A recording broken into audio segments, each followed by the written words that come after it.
ei no tere rahvas, siin on siis kord 12 ja et täna teen siis selle Origini kasutaja Giveway, et siin on Battlefield 3, no see on Russia edition, et te võite ära ka vahetada selle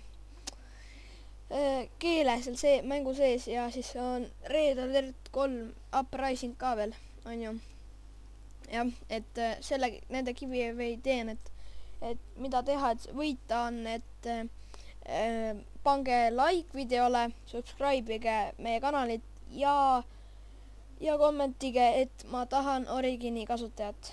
Vot, jah, et ka seal descriptionis on, mida tuleb teha, nii et jah, et 27. oktoobril, et teen Giveway ära, et jah, et nojah, head loosiõnne ja näeme siis järgmises videos, näeme siis 27. oktoobril, davai, tšau!